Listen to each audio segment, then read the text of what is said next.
Estamos aqui para dar voz ao povo, em defesa dos cidadãos, pela dignidade humana.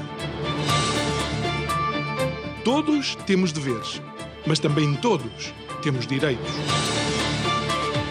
Será que existe justiça?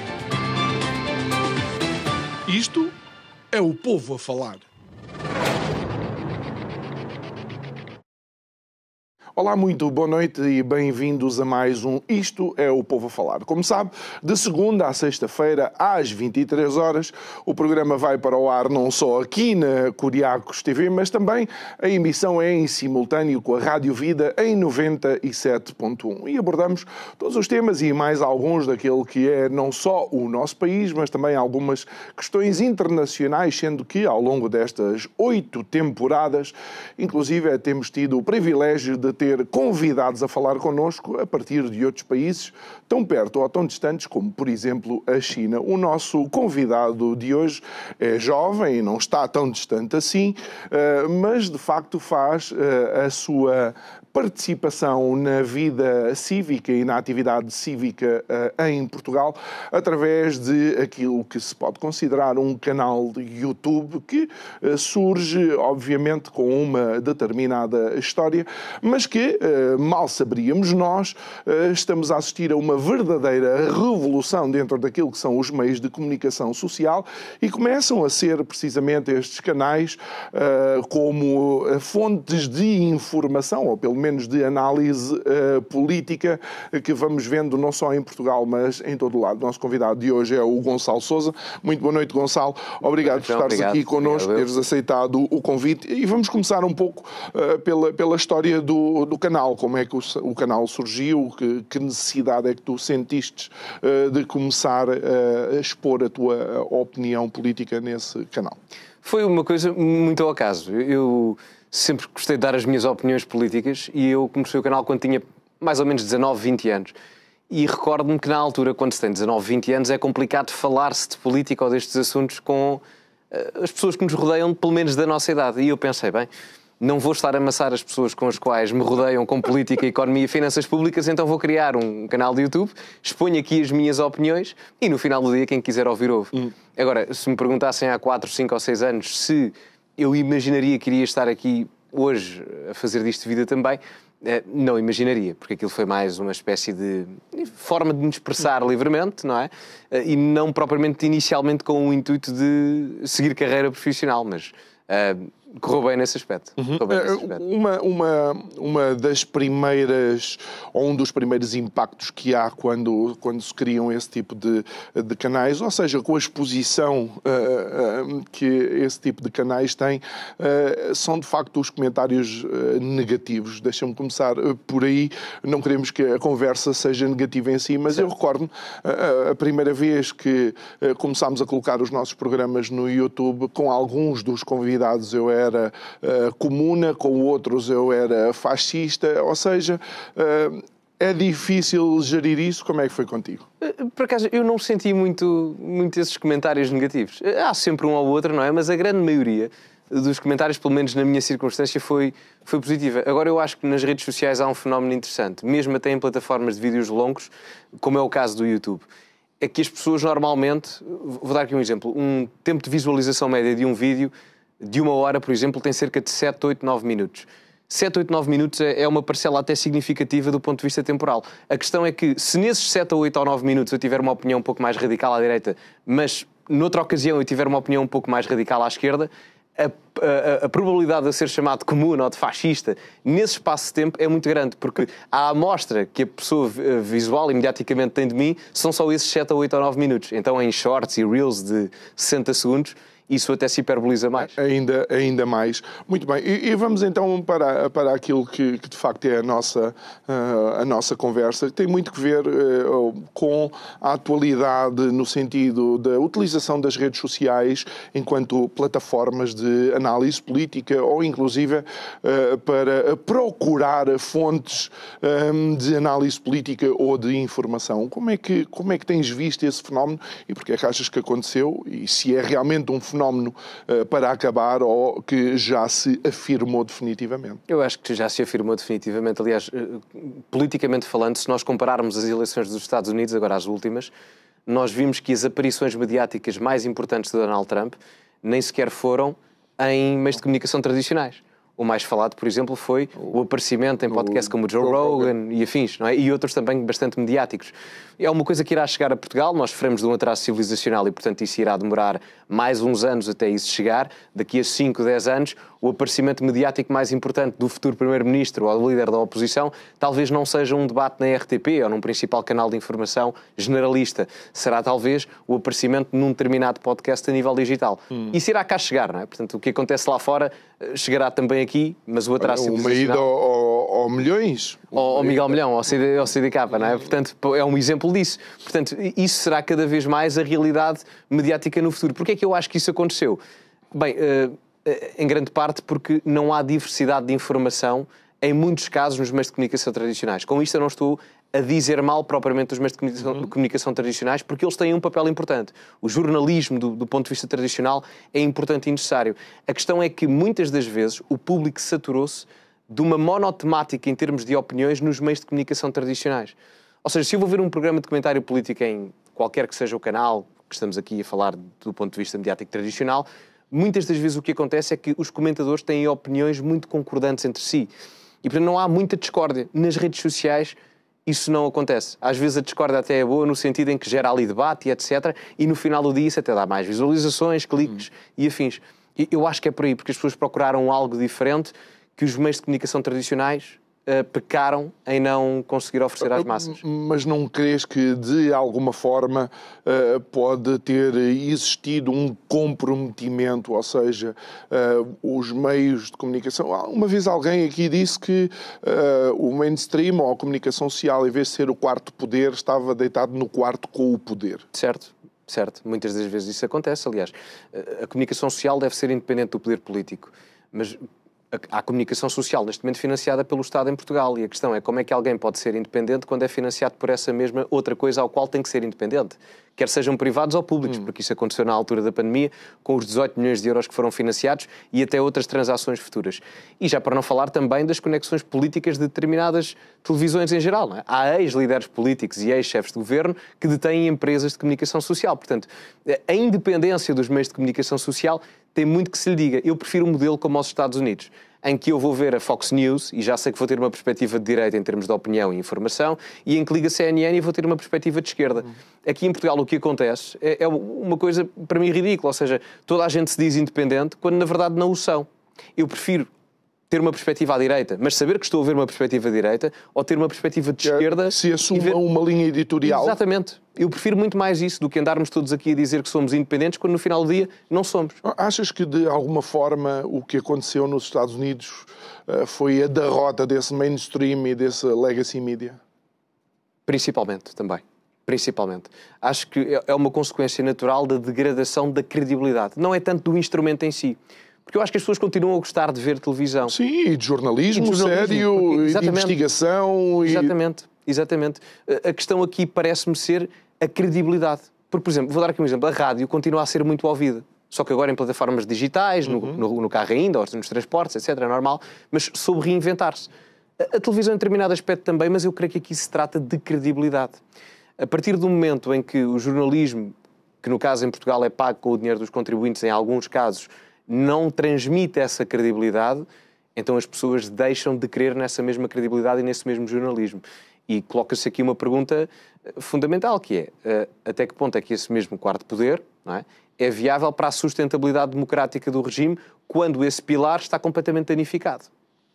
A meu ver, acho que isso é a questão fulcral. E então vês com alguma preocupação, inclusive o atual Primeiro-Ministro, e não estamos a identificá-lo especificamente, porque foi algo que foi decidido anteriormente também por António Costa, a abrir a porta ao financiamento e a salvar grupos de comunicação social. Acho ridículo, acho que não faz sentido absolutamente nenhum. Os meios de comunicação social têm capacidade de se financiar a eles próprios. Para mim é ridículo como é que determinados grupos de comunicação social que têm algum tipo de conteúdo que não é propriamente de informação, às vezes é só de entretenimento, e utilizam o argumento da questão da democracia. Eu não digo que o jornalismo não seja importante para a democracia, toda a gente concorda com isso, acho eu. Agora, nós não podemos utilizar esse argumento, que é bastante importante, para salvar democraticamente o país, no sentido de salvarmos os nossos próprios bolsos, só porque o negócio já não é rentável, porque continuam a existir meios de comunicação tradicionais em Portugal que são rentáveis. Portanto, parece-me talvez um problema empresarial e não um problema no modelo mediático. de negócio. É um modelo de negócio, não é? Portanto, as pessoas, quando o seu modelo de negócio não funciona, têm que perceber que têm que o alterar, não têm que andar a obrigar outras pessoas a pagar o seu modelo de negócio falhado, que é uma coisa completamente diferente. Achas que, de alguma forma, a pandemia pode ter vindo a acentuar essas dificuldades, sendo que provocou-se durante a pandemia, digamos, algumas cisões naquilo que era a utilização da comunicação social para uma determinada narrativa? Eu não diria que fosse de uma forma direta, mas economicamente falando, assim, já que estamos a falar em modelos de negócio, há três grandes tipos de desemprego. Há o desemprego repetitivo, há o desemprego tecnológico, principalmente, e há o desemprego de longa duração. No caso, o que me parece isto ser é quase uma espécie de desemprego tecnológico, embora não sendo desemprego, mas é só para explicar aqui o conceito, no sentido em que não há uma atualização aos novos modelos de negócio. Continua a existir formas de se financiar as próprias atividades de comunicação social, mas parece que há alguns, não todos, obviamente, porque há quem faça um bom trabalho e justo em Portugal, mas parece-me que algumas organizações de comunicação social tradicionais ainda não se conseguiram adaptar a novos modelos de negócios. Exatamente, é a questão do desemprego tecnológico que surge quando os trabalhadores, no caso, ou as entidades produtoras, não se atualizam no mercado de trabalho, que é um bocado o que me parece aqui. Por exemplo, o Gutenberg cria a imprensa em 1500 e tal, uma coisa assim do género, século XVI, século XV. Mal de nós, no século XXI, ainda trabalhássemos da mesma forma que a imprensa trabalhava em 1500 e qualquer coisa, não é? Portanto, tivemos que nos atualizar e é o mesmo que se passa aqui, a meu ver, é o processo civilizacional de evolução normal. Olha, por outro lado, eu queria abordar algumas temáticas que vemos, de facto, a ser utilizadas na comunicação social mainstream, na tradicional, e que leva, se calhar, à quebra dessa credibilidade que todos nós damos a um meio de comunicação, que é, obviamente, a censura, fact-checking e, inclusive, alguma manipulação informativa, seja na adulteração, por exemplo, das manchetes. Crees que tudo isso também provoca a erosão que vemos atualmente? Creio que sim. Até porque chega a ser um pouco hipócrita, contraproducente, como eu costumo dizer, falarmos na questão da defesa da democracia e do quarto poder, com a qual eu concordo, mas depois, direta ou indiretamente, vermos alguns exercícios de censura nos meios tradicionais. Ou então de tentativas de descredibilização que não são necessárias. E isso às vezes acontece de formas que... Eu há bocado falava do exemplo da Fox News e da CNN, não é? Da perspectiva de direita e da perspectiva de esquerda. O mesmo acontecimento pode ter duas visões diferentes e as duas estarem corretas. Eu dou sempre este exemplo, que é o exemplo da dívida pública. A dívida pública pode aumentar, mas eu posso dizer que ela diminuiu também e ambos estarem corretos. Ou seja, eu posso dizer que a dívida pública aumentou em termos absolutos e estou correto, e posso dizer que ela diminuiu em termos de percentagem do PIB, porque o aumento do PIB foi superior ao aumento da dívida. E é isto que eu às vezes acho que os meios de comunicação pecam em larga escala. Não todos, obviamente, mas alguns pecam e não assumem aquilo que fazem. E as tentativas de censura, para mim, é o pior. Porque, a partir do momento em que nós censuramos, nós estamos a limitar o desenvolvimento da civilização nacional, europeia e mundial até. Porque se as minhas ideias são limitadas, elas não entram no jogo das ideias em competição com as outras. Ou seja, eu não posso agregar pensamento entre as diferentes visões para chegar a uma conclusão que iria colidir numa solução melhor para o país. É a limitação de pensamento, isso é o pior tipo de censura que existe. Mas isso nasce no seio político, por exemplo, na famosa Carta dos Direitos Humanos da Era Digital. Isso foi há uns anos, não é? Eu lembro-me disso. Foi há uns anitos. Mas depois voltou para trás, não é? Voltou para trás, mas o Sr. Presidente da República até fez, na altura, uma intervenção com uma apresentadora da televisão a falar sobre isso, sobre a necessidade de defender por causa das redes sociais. Eu acho que às vezes, na classe política, acho que não há muita compreensão, às vezes, daquilo que são as redes sociais.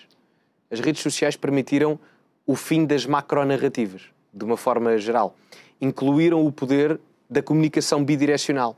Ao passo que, por exemplo, se eu ligasse a televisão ou ouvisse a rádio no carro, eu só estava a ouvir a comunicação unidirecional, para mim, eu não tinha capacidade de resposta. As redes sociais vieram democratizar a comunicação, porque dão o poder ao receptor da mensagem de emitir uma mensagem de resposta. E o que me parece é que às vezes há pessoas que não gostam da resposta que têm de volta. Mas isso é a democracia a funcionar, não é? Portanto, é a liberdade de discurso. Obviamente, excluindo as questões de ameaças de violência, etc., claro, que isso está tudo previsto por lei, obviamente. Mas em termos de opinião, mais polémica, menos polémica, tudo isso é positivo. Só que eu acho que as elites per si nunca gostaram muito daquilo que era contra a natura relativamente às suas preferências. Mas não crees que estamos, de alguma forma, a tocar em instrumentos que podem levar a um verdadeiro declínio civilizacional? Em que sentido? Ou seja, obviamente esta questão da censura, por mais que eu queira, não nasceu em Lisboa. Em Lisboa, isto nasce em Bruxelas. Certo. Ou seja, vermos os governos ou entidades supranacionais a emitirem, a decidirem determinadas vias. Sem dúvida. Até porque Portugal não é um país soberano. Nós achamos que é, mas Portugal não é. Mais de metade da nossa legislação vem de Bruxelas. 50% a 70%, sensivelmente, vem de Bruxelas. E o que nós temos que nos perguntar é como é que um país é soberano quando mais de metade das nossas leis não vem de São Bento, não vem da Junta de Freguesia ou da Câmara Municipal onde eu moro. Vem de Bruxelas para um Parlamento que eu votei, mas a Comissão Europeia não foi decidida por sufrágio universal direto por mim. Isso é um problema grave, nomeadamente em termos de censura, liberdade de expressão e afins. Eu relembro-me, por exemplo, quando a União Europeia não gostava da transmissão, da entrevista que o Elon Musk teve com o Donald Trump há não sei quantos meses atrás, antes das eleições. E ainda recentemente? Recentemente, com a Alice Weidel do AfD, da AfD. Portanto, eu pergunto-me, e esta questão do Musk agora, a intromissão em eleições, mas que intromissão? É ele dar opiniões, é ele dar entrevistas? A questão é, o que me parece é que a elite política e mediática estava muito centralizada e monopolizada à esquerda, e agora começam a existir bilionários à direita com capital financeiro a desafiarem esse status quo ou criando outro status quo. São elites na mesma, simplesmente é um mercado concorrencial que agora existe à direita. Mais uma vez é a democratização da comunicação, quer numa base mais estrutural das massas, quer numa base mais elitista das elites. A outra questão que eu mencionei, de facto, tem a ver com o fact-checking. E já não é a primeira, nem a segunda, nem a terceira, e com certeza não vai ser a última vez que o fact-checking falha. Quem é que vai fazer o fact-checking ao fact-checking? São essas propostas, são elas os novos oráculos de Delfos que nos dizem o que é a verdade? Eu acho giro porque o fact-checking tem tudo a ver com aquilo que é uma premissa não democrática. E eu passo a explicar porquê. Qual é a premissa democrática? São os checks and balances. Ou seja, todos os poderes se verificam uns aos outros para não haver sobreposição dos mesmos. Ora, no fact-checking isso não existe porque não há ninguém a fazer fact-checking ao fact-checking. E o que eu defendo é que deve haver liberdade. Eu não vou condicionar os fact-checkers. Trabalhem à vontade. Agora, eu quero incentivar mais gente a fazer fact-checking a outros fact-checkings, ou seja, uma verificação constante dos factos, porque é isso que acontece nas instituições democráticas e nos poderes políticos da democracia. O poder judicial verifica o poder legislativo, o executivo, o poder moderador, o Presidente da República, os órgãos de soberania andam todos entre si em termos de checks and balances e equilíbrios e poderes e contrapoderes. E é a mesma coisa que deve acontecer nos fact-checkers. Um mercado concorrencial entre si para as pessoas poderem ver, ok, está aqui este fact-check, que eu não quero censurar, pode estar errado, mas eu não o quero censurar, mas aqui há este fact-check onde eu já tenho acesso à informação de que se calhar a coisa não é bem assim, se calhar não está bem errado, mas está descontextualizado e etc. E isso é o bom das redes sociais, ou até da informação em geral, é que ter acesso a tudo.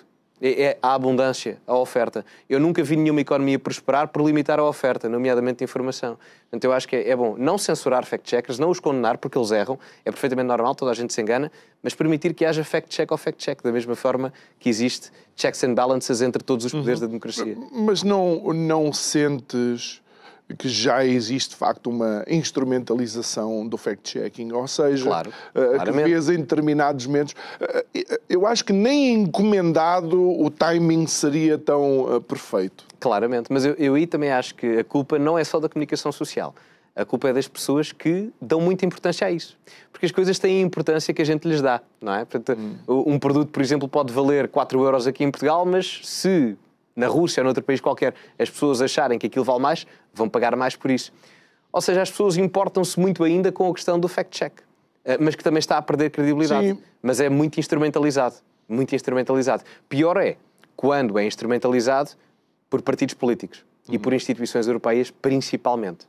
Aí parece-me que o caso a roçar a ditadura pode comparar-se quase a uma PIDE do ponto de vista da censura de informação. Olha, e de onde é que achas que surge, por exemplo, esta a necessidade quase absoluta de determinados temas não serem abordados de uma forma transversal ou que não tenham, digamos, o seu o contrapeso ou a contra-análise? Estou a falar de crise climática, estou a falar na questão das políticas de combate à pandemia, estou a falar inclusive na questão da guerra na Rússia ou em Israel. Eu acho que há um determinado status quo, não é? Portanto, e o status quo tem a sua própria narrativa e não gosta que essa mesma narrativa seja desafiada. E, portanto, se vê argumentos credíveis para combater essa narrativa instalada, a questão das macronarrativas que eu falava anteriormente, no final do dia vai tentar erradicá-las. Agora, há duas formas de as erradicar. Ou no combate das ideias, eu provar que essas ideias que eu defendo, ou neste caso o status quo defende, são melhores, ou através da censura. E parece-me que, infelizmente, estão a tentar praticar a segunda hipótese, no caso, a censura. O que isso significa que, em determinados aspectos, pode ser um sinal que, em determinado âmbito, essas ideias talvez não sejam assim tão boas, porque se fossem boas, defendiam-nas e não tentavam censurar os inimigos. Deixa-me colocar aqui em cima da mesa duas questões e mais uma vez... talvez por ser a primeira entrevista, espero que não seja a última, mas pronto, acho que era importante falar sobre isto. Por exemplo, há determinados momentos onde especialistas médicos não podem falar sobre determinadas coisas, especialistas sobre geopolítica e política internacional não podem falar sobre determinadas coisas, mas o Bill Gates pode falar, não sendo especialista de vacinas, e agora já está a falar até de incêndios na Califórnia. Porquê esta dualidade de critérios? Eu, por acaso, nem sabia que ele já se tinha pronunciado sobre os incêndios na Califórnia. Não fazia ideia que já estava nesse ramo também. Já. Desde filantropo, agora é bombeiro. Sim, claro, e os puns das vacas e essas coisas. Eu vi uma notícia agora que era as vacas iam deixar de dar tantos puns, não era? Porque iam começar a alimentar era geneticamente modificadas, assim do género, não é? Portanto, vi isso. Mas a pergunta era... Porque que, de facto, há... ou seja, como é que tu vês que especialistas não possam falar sobre determinado... E a questão é mesmo essa, o problema é esse, é não poderem. Porque sabem que se a narrativa é desafiada, os argumentos, como não são bons, os argumentos do status quo, enfim, vamos falar por... Mas lá está, mas o Musk não pode falar mas este pode falar de... E o Musk até tem mais dinheiro. A questão é que o Musk tem de tal forma poder financeiro que agora consegue, não é? E as elites mediáticas não gostam do Musk porquê? Porque o Musk é um extremista e não sei o que mais. Não. As elites... O Musk toda a vida votou no Partido Democrata. Assumido por ele, até 2020. Ele, em 2020, votou no Biden. A questão é mesmo essa. Portanto, as pessoas não podem ir à televisão, aos meios de comunicação tradicionais, falar com uma opinião controversa nesses tópicos mais fraturantes, porque o status quo não quer que as pessoas pensem por elas. A televisão, os meios, as universidades, seja o que for, deveriam colocar as pessoas a aprender a pensar, não a dizer o que elas devem pensar, que são duas coisas muito diferentes. Eu quero ver num painel televisivo em Portugal duas posições completamente antagónicas em debate. Vamos ver, por exemplo, agora nas presidenciais, sobre a questão pandémica. Eu vou adorar ver um debate entre o Almirante Gouveia e Melo e a Joana Amaral Dias. Se ela se candidatar, não sei se ainda é oficial ou não, mas isso será interessante. Eu acho que se ganha com isso. Embora eu tenha uma opinião muito mais concordante com a Joana Amaral Dias do que o Almirante Gouveia Melo, que seria a última pessoa em que eu votaria nestas eleições para a Presidência da República. Estou a dar aqui um exemplo. E, portanto, eu acho que muitas das vezes isso não acontece porque, em determinado âmbito, os meios de comunicação pressentem que os seus argumentos são frágeis. E como são frágeis, não querem convidar alguém para os expor. Essa mesma fragilidade. E interessante é que nós vemos num determinado espectro político pessoas que não querem jogar o jogo, não querem jogar o jogo da argumentação, não querem jogar o jogo democrático e vê-se, por exemplo, agora uma debandada geral do X a partir do momento em que o Elon Musk comprou, não é? E agora com este comentário sobre as questões em Inglaterra. Isso significa que, de facto, as pessoas são imaduras? Em que sentido? Imaturas. Mas em que sentido? Confundi com o espanhol. Mas, no sentido de ficarem lá, ficarem na plataforma e na plataforma continuarem a dar as suas opiniões. Ou seja, no sentido de hipocrisia, tipo, não é? saídas de Ana Gomes e outras pessoas que saem da plataforma só porque a plataforma agora é detida. E, claro, obviamente, nos lucros do X, a saída da Ana Gomes. Eu acho assim, as pessoas nas redes sociais estão onde elas quiserem. Agora, virem-se queixar da atual forma de funcionar do X como falta de democracia, quando nunca houve tanta liberdade de expressão naquela plataforma como existe agora, desculpem lá, mas não sei se a Ana Gomes quer fazer uma parceria com a antiga PIT para fazer um novo X. Não, até jornalistas, agora foi o Miguel Zimansky, creio eu, que também publicou, a dizer que abandonava a rede X. Tenho a certeza que o Elon Musk, depois dessa saída, já nem consegue por motivos...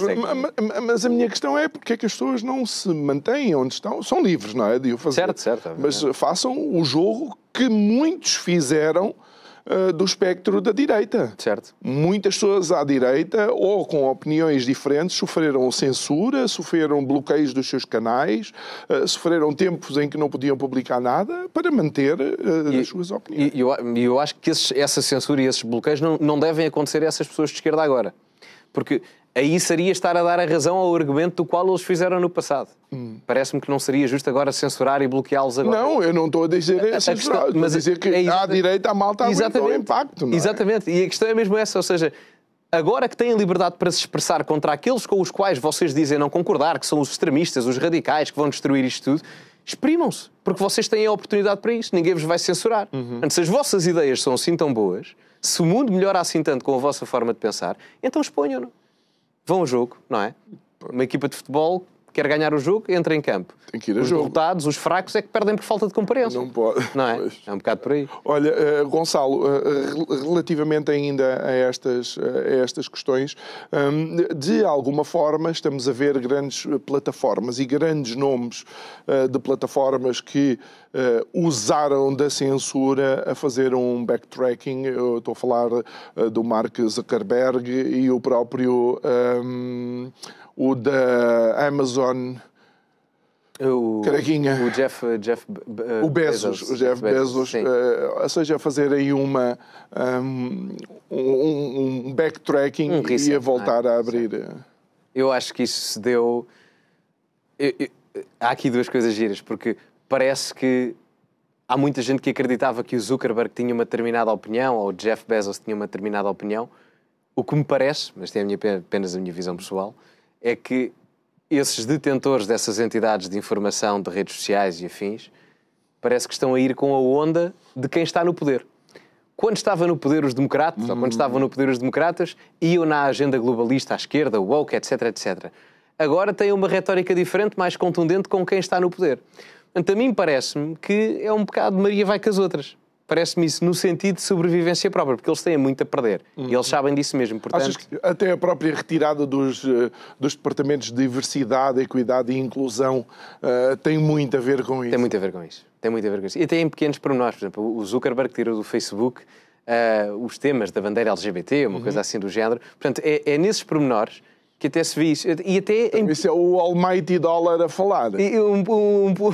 Olhar, é o todo-poderoso dólar a fazê-los pensar. Exatamente. É a questão, o Deus americano, é a questão financeira.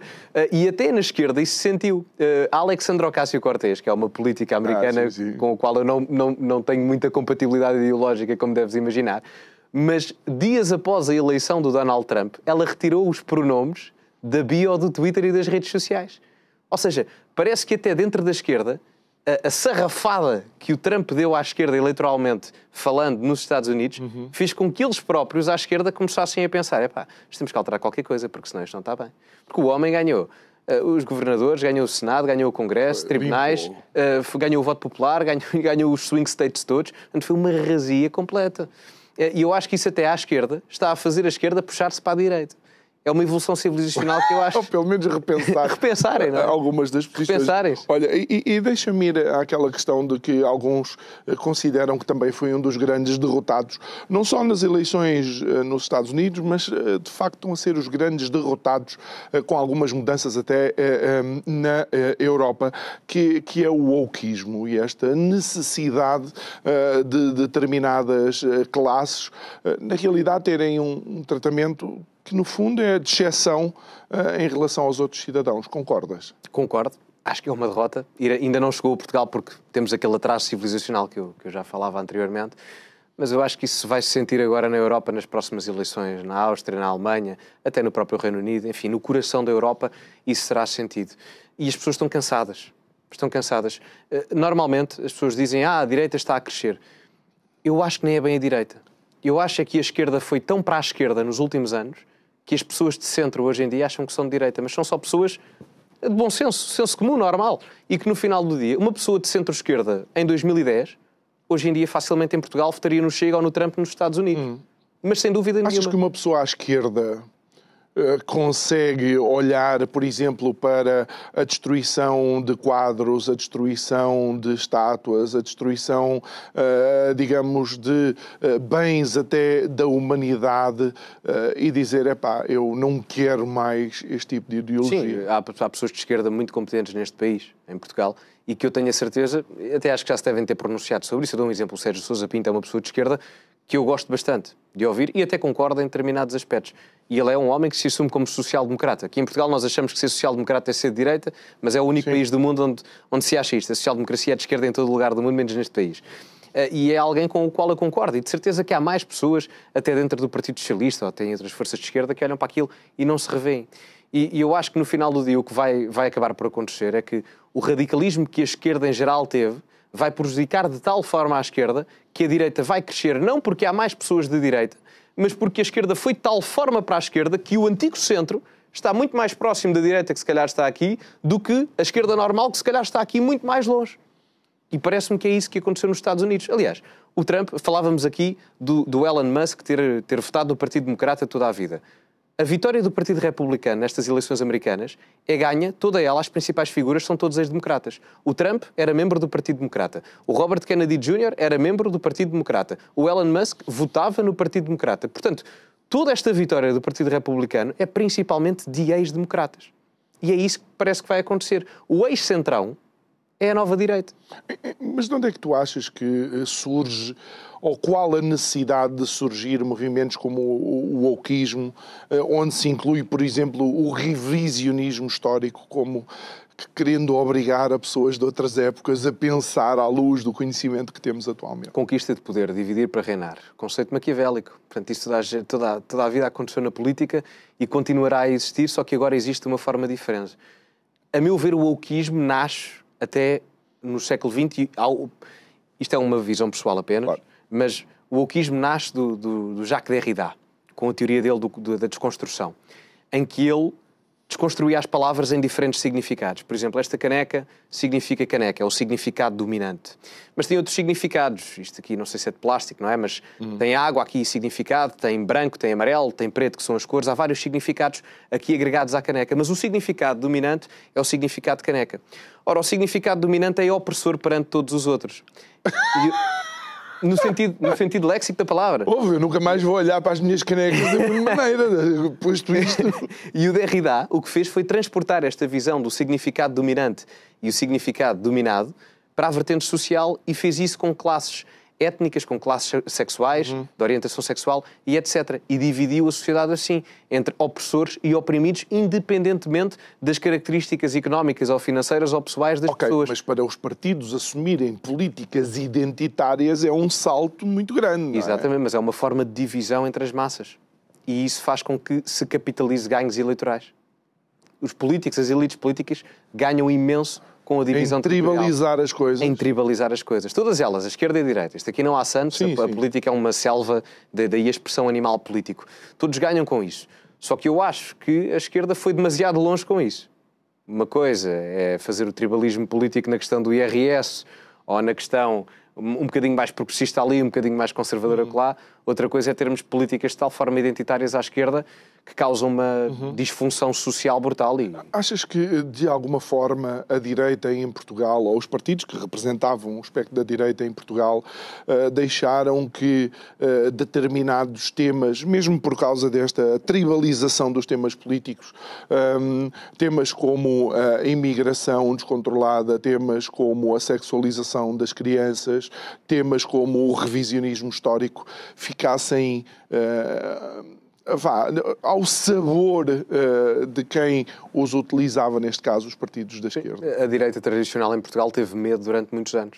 O PSD e o CDS, eu lembro-me perfeitamente, e já falei disto com pais de amigos meus, que devem ter agora, a maior parte deles tem 50 e tal, 60 anos, e todos eles me diziam, por exemplo, que se lembravam das marchas, das manifestações do PPD ou do PSD na década de 70, 80.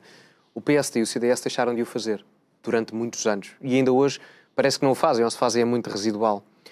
E o aparecimento do Chega à direita advém disso mesmo, do conformismo, ou talvez até do elitismo, do erradicar da parte popular dos partidos de direita em Portugal. Porque Portugal não é um partido de elites. As nossas elites geralmente são elites fracas. As massas são competentes e trabalhadoras, mas as elites são fracas. Ora, se os partidos de direita se focam apenas na questão das elites, estão-se a focar na parte mais fraca do país e não na mais forte, que é a parte popular e das massas. Daí o Chega a aparecer e agora ter 50 deputados. E parece-me que esse é a principal razão. O PSD e o CDS, durante muitos anos, infelizmente, porque têm pessoas competentes lá dentro, mas foram a direita que a esquerda gostava que a direita fosse. Demasiado tranquila, muito permissiva em termos fraturantes, não eram combativos nos termos de argumentação e de debate em tópicos como a questão do aborto, a questão da imigração, enfim, nos tópicos mais fraturantes, e foram demasiado mansos durante muitas décadas para a esquerda chegar a um domínio civilizacional em Portugal. E agora tudo o que é um bocadinho à direita do status quo é rotulado de extrema-direita, não sei o que mais, quando, eu volto a frisar, um partido como o Chega, há 15 anos atrás, comparativamente com o CDS, por exemplo, do Manuel Monteiro há 20 e tal, é mais moderado o Chega de hoje em dia do que o CDS do Manuel Monteiro há 20 e tal anos, ou há 30. Portanto, nós fomos de tal forma para a esquerda que hoje em dia o ser um bocadinho à direita do centrão, é uma coisa que... E mesmo aqui em Portugal, até faço esta comparação, eu digo isto várias vezes, com o leste da Europa, um partido como o Chega, no leste da Europa, não é um partido de direita radical sequer. É um partido de direita normal. Um partido de direita normal. Eu vou lá algumas vezes e há uma diferença. Eles lá dizem que eu sou muito liberal. Dizem que eu sou... Eles dizem, tu és não sei como a Hungria e a Áustria, ou mesmo a Alemanha. República Checa, a Áustria, a Hungria, essa malta é mais para uma pessoa como eu. Não? Eu também não sou o mais conservador que existe, sou mais liberal clássico, com umas tendências conservadoras, mas eles dizem, tu és um centrista moderadíssimo e não sei o que mais. Portanto, há essa dualidade e infelizmente Portugal tem essa realidade. Muito bem. Ainda naquilo que é de facto a atividade que tu vais desempenhar no teu canal, que tem o teu nome, não é, Gonçalo? Tem, é mesmo Gonçalo Sousa. Gonçalo Sousa. Como é que escolhes os temas? Se de início era uma catarse tua para satisfazeres, por assim dizer, a tua necessidade de falar do assunto, agora é diferente, não é? Diferente. Com a quantidade de visualizações e com os seguidores que tens. Como é que fazes essa seleção? Eu, a partir do momento em que eu mudei, porque normalmente quando uma empresa produz é sempre com base naquilo que o consumidor quer e não o que o produtor quer, não é? Portanto, eu tive que me adaptar um pouco a essa realidade. Se ao início eu fazia vídeos sobre o que queria, que adorava, não é? Mas a partir de determinada altura temos que começar a satisfazer as necessidades do mercado. E o que eu faço basicamente é os tópicos mais mediáticos do dia, falar sobre eles e analisá-los. A parte da análise é o que me tira mais tempo, porque eu gosto de estudar os assuntos a fundo. Nem sempre sou especialista. Eu licenciei-me em Comunicação e Relações Internacionais e mestrado em Ciência Política, mas há tópicos, por exemplo, eu não estou assim tão por dentro e é quase uma espécie de trabalho jornalístico, porque se for um tópico, por exemplo, sobre a Coreia do Sul, eu não entendo muito sobre a política da Coreia do Sul. Política americana e política europeia eu estou muito por dentro, mas política da Coreia do Sul Nem por isso. Portanto, eu tenho que fazer um trabalho de investigação quase jornalístico para começar a compreender mais sobre aquilo para transmitir a informação e a análise. Mas também abordas esses países mais exóticos, por assim dizer, e alguns acontecimentos. Quando se justifica mediaticamente, sim. Por exemplo, eu até era para fazer há poucos dias sobre o que se estava a passar em Moçambique, embora não sendo propriamente exótico, mas é um pouco distante mediaticamente, normalmente não se fala muito, mas já falei sobre vários países, já falei sobre a Turquia, Síria, Israel, Palestina, Angola também, Brasil é normal, não é? Portanto, já fiz uma panóplia de países, Austrália e Nova Zelândia, se não estou em erro, portanto já fiz uma panóplia de países bastante diversificada. Olha, e no teu canal há uma linha editorial ou eventualmente farias ou farás como eu, que pergunto, seja a um ou outro, o que é que as flores que andaram a distribuir vai resolver nas questões da imigração e da insegurança? Não, eu digo que quem vê o meu canal, eu tento ser o mais imparcial possível, mas dentro de uma perspectiva de direita. Eu vejo o mundo segundo aquilo que é a minha visão à direita, da atualidade. Agora, eu tentarei sempre ser imparcial. E quem me segue sabe, eu muitas das vezes... Eles às vezes até me dão na cabeça, aos meus subscritores, porque eu às vezes meto-me a elogiar o Rui Tavares e não sei o que mais. Mas é verdade. Eles depois gozam comigo e não sei o que mais. Mas é giro. Porque eu gosto de reconhecer isso, não é? Porque eu também gosto quando quem está do lado oposto me reconheça capacidades intelectuais, portanto eu não me importo de nada de as reconhecer do outro lado. Mais queiramos, talento há em todo o lado, não é? Exatamente. Portanto, eu tento ser imparcial o mais possível, mas eu vejo o mundo da minha perspectiva à direita. A informação é transmitida de forma imparcial, mas com a minha opinião, de uma perspectiva de direita. Mas, por exemplo, e vamos a um tema específico, ainda temos sensivelmente 8 minutos, nesta questão da segurança, ok? Sendo que não existem números, e os números que o Razi dá estão sempre, de alguma forma, tão macro, que não nos permite identificar quem é que realmente se comporta mal, como é que tu abordas essa temática? Aí voltamos àquela parte da questão da manipulação que falávamos, não é? Só que aqui não é mediática. Aqui é de instrumentos. Eu recordo-me que havia uma capa do jornal Sol há uns meses que dizia que haviam polícias a queixar-se de que as nacionalidades não eram contabilizadas no RASI. E, portanto, aí até estamos a falar de uma manipulação muito pior, que é das instituições não mediáticas, mas políticas. E eu aí acho que é uma situação grave.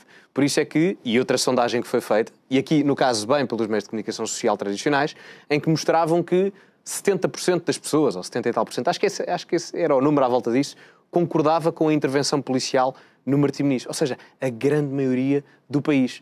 E a questão é que a grande maioria do país não está à direita, está no centro. Não é? Portanto, a maior parte das pessoas do centro, aquilo que eu falava há bocado, concordam com aquilo que se passou na intervenção policial no Martim Moniz. E o mais irónico foi ver uma manifestação de esquerda no domingo a queixar-se da intervenção policial, no dia a seguir, 7 esfaqueados no meio do Martim Moniz naquela mesma zona. Portanto, nem um roteiro de um filme humorístico podia ter saído tão direto. Já tinha existido. Depois de uma intervenção do deputado do Bloco de Esquerda, em direto, interrompemos para ir até Viseu um tiroteio no centro comercial. 5 segundos depois, ele a dizer que Portugal não tem problema de segurança e de imigração. Ainda assim, os números macro dizem que Portugal é um país seguro. Sim.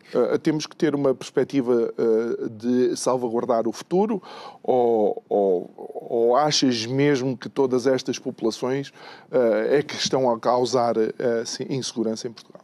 Eu acho que os crimes relacionados com a imigração, o tráfico humano, o tráfico de droga, em alguns casos, aumentou exponencialmente nos últimos anos. Nós temos que falar sobre a questão da imigração e temos que resolver rapidamente esse problema. Se compararmos com há 20 anos atrás, o país está mais seguro estatisticamente. Mas se compararmos com há 5, 6, 7 anos, inverteu-se a tendência do decréscimo da criminalidade geral e de outros tipos de criminalidade. O ano passado foi o ano com o maior número de homicídios. Dos últimos 10 anos, exatamente. Ou seja, nós vínhamos a descer nos últimos 20 anos e nos últimos 5, 6, quando começou esta vaga grande de imigração, não estou a dizer que foi uma correlação direta, mas há que perguntar isso, não é? E há que estudar isso estatisticamente para se perceber essa correlação. Não há também a crise económica? Com o início da pandemia, a perda de poder de compra, não poderá estar relacionado? Poderá, eventualmente, mas os crimes que nós temos mais, o incremento, a questão do tráfico humano e etc., não sei até que ponto é que tem a ver com uma questão de pobreza com essa mesma questão, pelo menos interna, não é? Porque muitas das vezes o tráfico humano tem a ver com redes externas e nós aqui já temos grupos terroristas a funcionar em Portugal, os Tigres do Calistão, o PCC, o maior grupo criminoso da América do Sul, do Brasil, o grupo do Comando Vermelho, creio que também já está cá. Portanto, são questões que nós temos de começar a analisar com alguma preocupação. A própria Ndrangheta, que é a máfia com o nome impronunciável, não é? Que ninguém... Portanto, a situação tem que ser resolvida. Nós invertemos o decréscimo da criminalidade e é normal que as pessoas se comecem a preocupar. Portugal ainda é um país seguro. Em determinados aspectos, sim, mas já não é tão seguro como era antes. E entretanto, usando, digamos, aquela expressão que utilizaste há pouco da ironia, eu creio que foi anteontem, ou há 3 dias, que Pedro Nuno Santos lança a candidatura de Alexandre Leitão para a Câmara Municipal de Lisboa, e entre as coisas que Lisboa sofre, ele coloca lá questões de segurança. Quando tinha acabado, eu não percebo, a sério, ajuda-me. Eu não percebo. Não, e depois coloca a Alexandra Leitão, que foi literalmente a principal cara do PS na manifestação de domingo. Era a principal representante do PS lá nessa manifestação.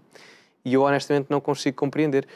A não ser que, enfim, naquela freguesia talvez o PS ganhe, porque eu sei que há muita conexão do PS à comunidade do Bangladesh, e há muitos imigrantes, e talvez os imigrantes vão votar nessa zona, pelo menos da freguesia de Lisboa, em Alexandra Leitão. Se me perguntarem se a Alexandra Leitão é uma política capaz, sem dúvida, é bastante. É talvez, a nível parlamentar, é das melhores deputadas que existe, porque ela é aguerrida e intelectualmente é bastante competente. Agora, eu não sei se essas competências que ela tem a nível parlamentar se repercutem depois em uma boa candidata autárquica, que eu acho que não. E a verdade é que nós continuamos, eu continuo a achar que há uma questão que está a ser escondida, ou lançada, ou colocada pelo menos debaixo do tapete, um saudoso convidado nosso, Luís de Castro, que era presidente da Associação dos Vizinhos de Arroios, várias vezes aqui fez questão de mencionar as problemáticas relacionadas com os imigrantes, até do ponto de vista, digamos, de direitos humanos, as condições infra-humanas até para eles é mau, em muitos casos. Que alguns viviam e estavam, não é? Sim, até para eles é mau em muitos casos, não é? Repara, se uma pessoa vem para aqui numa rede de tráfico humano ou de imigração ilegal, alguém no seu perfeito juízo acha que essa pessoa vai viver bem, e depois vemos o que vemos. 20 ou 30 pessoas num T1 ou num T2, em que depois houve aqueles incêndios na moraria há 1 ano ou 2. Portanto, há aqui situações muito más. E depois ninguém sai a ganhar. Não saem a ganhar os nativos, que já cá estão, os portugueses, não saem a ganhar os imigrantes legais, que se sentem injustiçados porque vieram por um processo perfeitamente legal e legítimo para cá estar, e sentem-se injustiçados porque os outros entraram num processo muito mais fácil do que eu e que nem sequer era legal.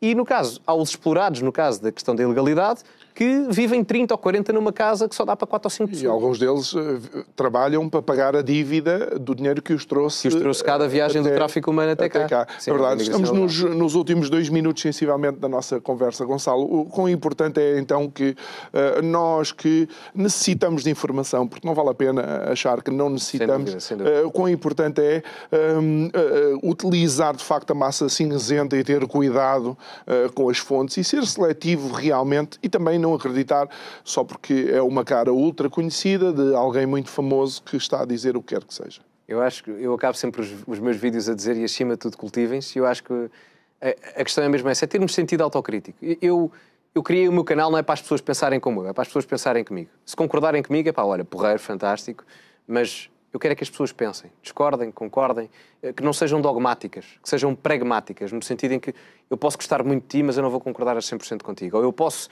odiar as tuas ideias, mas eu até sou capaz de concordar a 15% ou 20% contigo, porque é isso que falta neste país.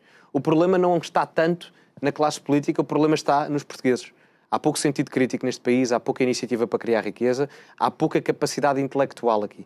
E, portanto, se nós não começarmos a pensar nisso, o Kennedy, já que estamos a falar de estadistas e, não é? neste caso, de qualidade do outro lado. Não é? Exatamente. O Kennedy tinha uma frase que eu adoro, que é: não perguntes o que é que o teu país pode fazer por ti, pergunta o que é que tu podes fazer pelo teu país. E, portanto, acho que neste momento em Portugal, ter sentido crítico, ter iniciativa e tentar fazer a diferença, acho que é a melhor opção. E mesmo para acabar, mas não achas que os partidos políticos atualmente, pelo menos os chefes, estão muito pouco abertos para vozes discordantes até dentro do próprio partido?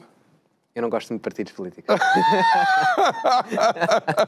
Cultivem-se, que eu não gosto muito de partidos políticos. Gonçalo Sousa, obrigado por ter estado aqui connosco. Espero que tenhas sentido bem recebido. Espetacular. E muito quem obrigado. sabe abrimos a porta para futuras participações. Com todo o gosto, é só marcar. Muito bem. Estarei. Muito obrigado. Então já sabe, também pode seguir o Gonçalo nas redes sociais, não é? Vá, procure lá no YouTube.